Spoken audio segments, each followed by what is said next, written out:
Loving can hurt. Loving can hurt sometimes, but it's the only thing that I know. When it gets hard, you know it can get hard sometimes.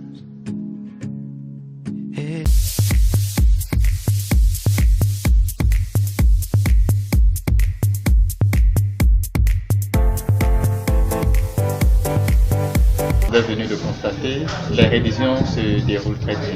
Il faut dire déjà que depuis fin avril, mi-mai au plus, on a fini complètement avec le programme dans ce qui concerne les différentes classes. Tous les programmes ont été achevés dans les différentes classes. Et les révisions dans les classes d'examen, à savoir le CM2, la 3e et la terminale, les révisions ont commencé depuis début mai. Et comme vous êtes venu le constater, les révisions se poursuivent à ce jour. Les révisions s'organisent comment chez nous? Du CM2 en terminale en passant par la 3e, nous invitons les enfants qui viennent tous les matins à 7h. Et nous travaillons avec eux de 7h à 13h. Une pause leur est donnée, on reprend à 15h pour finir à 17h. Donc voilà un peu comment ça se passe. Et le programme de révision est étalé de telle sorte que par semaine, nous avons 3 passages par matière. Et pour chaque matière, en plus du professeur titulaire qui a gardé les enfants tout au long de l'année scolaire, nous avons fait venir 2 autres professeurs. Ce qui revient à 3 différents enseignants par matière pour essayer de revenir sur ce qui est fait tout au long de l'année, d'apporter des compléments, de traiter différents sujets avec les enfants pour essayer d'aborder les différentes notions qui auraient éventuellement échappé au professeur titulaire. Donc voilà un peu comment ça se déroule et voilà ce que vous êtes venu constater sur le terrain.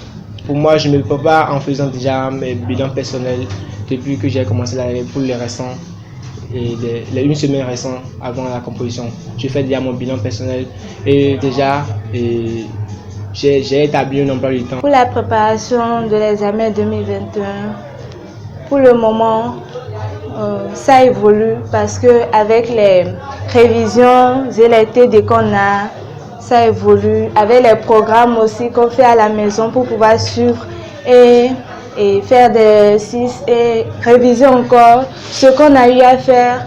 Et je crois que ça va. Je remercie beaucoup l'administration parce qu'il nous a beaucoup aidé et on a déjà fini les programmes depuis, mais il nous a quand même donné une seconde chance de nous rattraper en nous offrant des séances de révision et les épreuves viennent des écoles et des autres écoles. Ils nous amènent des épreuves bien sophistiquées pour nous aider à mieux nous préparer pour la composition. Je peux espérer beaucoup de choses de moi et je désire avoir une moyenne de 15. Par rapport aux cartes scolaires, tout est déjà apprêté. Tout est apprêté déjà. Convocation déjà imprimée, signée.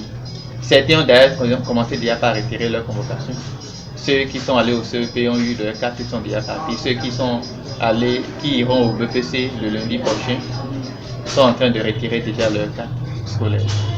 Donc tout est prêt, tout est complètement prêt pour les examens. Je prie mes amis qui sont encore en train de se promener dans les rues, de pouvoir se ressaisir, de prendre conscience de ce qu'ils ont devant eux et de revenir à l'ordre du jour pour qu'ensemble nous puissions avoir ce pourcentage-là que nous voulons. Je souhaite que nous donnions tous 100% dans cette école et je souhaite même que le premier du département soit dans notre école. Le message que j'ai à lancer aux parents, c'est déjà le message que j'ai mis sur le forum des parents d'élèves. Et c'est le même message que j'ai porté au niveau de nos candidats aux différents examens. Alors, c'est vrai, nous sommes en période de pluie.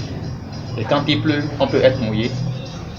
Être mouillé n'empêche pas l'élève candidat à un examen qui a souffert tout au long de l'année de ne pas rentrer dans la pluie pour aller à son centre d'examen.